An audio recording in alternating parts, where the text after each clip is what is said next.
Mr. Swaroop, who joined us all the way from Delhi. And of course, I think there will be no arguments in this room when we unanimously say that it will be sectors like infrastructure as well as energy, coal, power, oil and gas combined, which will literally drive growth in the country, which will have to facilitate, of course, the lofty target of 500 billion plus when it comes to bilateral trade between India and the United States. Let me just throw the floor open to Mr. Swaroop. Sir, we're talking about everything that's finally interlinked. For the first time around, we've seen power and coal ministries being headed by a single minister. You're constantly working, and I know this because I track energy in New Delhi, and Mr. Swaroop is somebody I meet on a daily basis. So I know the kind of interaction that goes on between coal power ministries, the environment ministry when it comes to clearances, finance, as well as oil and gas. So with this kind of, integration, how can we change the energy scenario in India? Just about a year ago, the situation was so bad that there was hardly any coal available to generate power. Inventory levels were 2 to 3 days for each power plant. It was crisis. What is normally known is the crisis created by the cancellation of coal plants. But what is lesser known is the crisis as a consequence of shortage of coal. And in the 1 year that has gone by, the scene has changed totally. Today, you have inventory levels of 25 to 30 days in most of the coal, in most of the power plants. Over that base, this year we are growing at more than 9%. Now the key is, how did this growth, which was stagnating at between 1 and 3% over the past so many years, became 9% this year, became a record production last year? It happened because, as I keep saying, government business. How did it mean business? What we did was, contrary to the general understanding about land acquisition, Coal India acquired more than 2,000 hectares of land. We got more than 41 environment clearances, consequent to which not only the existing mines were expanded, every month there is a new mine that is being opened.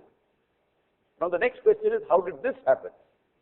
This happened because we changed the whole system of resolution of issues.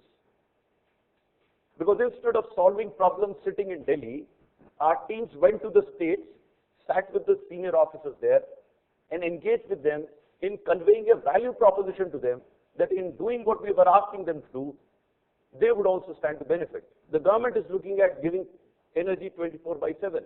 The government is looking at focusing on non-conventional energy.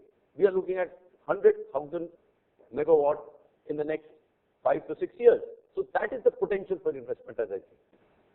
Fair enough. Now let me switch gears just a little bit and take away from the last point that he did mention, which is, of course, there is now renewed focus on not just thermal capacity and thermal power capacity, but there is also that significant initiative by the government to switch to clean energy, renewable energy, and energy efficiency is being spoken about every single day.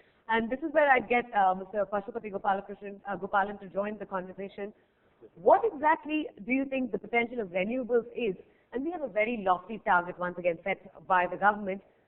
How to go about achieving it, and is that realistic at all? What has been talked about a lot is obviously the Prime Minister has set up a very perceived to be a lofty vision, but we believe that it's very much achievable of getting to 175 gigawatts of renewable energy, predominantly solar by 2022. The reason for that is very simple. Solar is becoming one of the cheapest sources of electricity generation. It's going to get even better. When we started the effort in solar under the National Solar Mission in 2010, it was close to 20 rupees a kilowatt hour, and today we're starting to see numbers at 5 rupees a kilowatt hour. No other form of energy generation has gone down, and this is not it. It's going to get even better. Now, if you look at the challenges for that, from land and health of DISCOM, all of that affects other sectors as well, so we don't really perceive it to be a big challenge. So this is a huge opportunity. It gets talked about a lot, and I would, if you say $1 a watt multiplied by 150 gigawatts, because out of the 175, 25 is already on ground. So there is $150 billion of assets that need to be built, which creates a lot of opportunities for everybody and the Americans as well. Mr. Amitabh, I can bring you into the conversation at this point. We are talking about 24/7 electricity, like Mr. Pashupati mentioned, which is not just something that the Power Ministry is committed to. It's something that Prime Minister Narendra Modi mentioned and reiterated time and again post his electoral rally. given the fact that now we've gotten the coal or the fuel supply end of the power story fixed, there is a lot of focus on the transmission, distribution, and the financial health of state electricity boards, which will now become key in transforming the power sector. What has been done so far? What needs to be done now to fix this? Because for once we're talking about at least the fuel availability in place. How do we fix this in order to actually make that 24/7 power achievable and retain that investment in a sector where you're not seeing movement when it comes to investment on the ground? Because of certain issues more at the state distribution level and lack of sub-distribution, sub-transmission reforms which had not taken place in the first decade since 2003, where all the eyes were only on generation.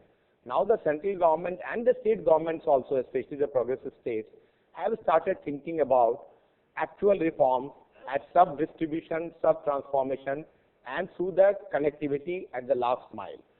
I think that with these things happening, there is a humongous scope of improvement of the financial health, not only of distribution utilities. If they don't reform, the consumers are not going to sit silent, as we heard in the last this thing, that if people are willing, they will always get what they want. We have seen in multiple things, and electricity cannot be far behind in this thought process. Let me also look back at the energy efficiency points that you mentioned, the drive towards clean and green technology, even when it comes to thermal-based power generation. And that's where I'd like to bring Dr. Gopichand into the conversation.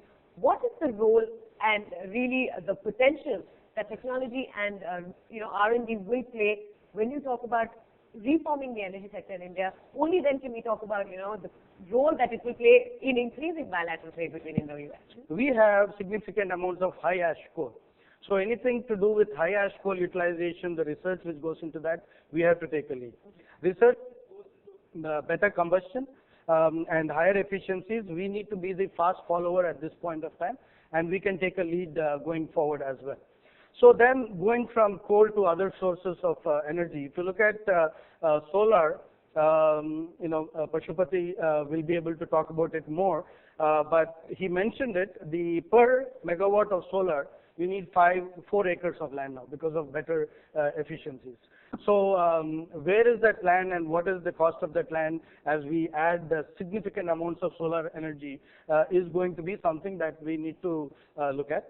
And so there the technologies, in addition to efficiencies of crystalline silicon PV have reached where they will be for a few years at this point of time. However, thin film technology is still maturing. And at its mature state, it could be one aspect of technology that we need to look at as the solar landscape, as part of the solar landscape.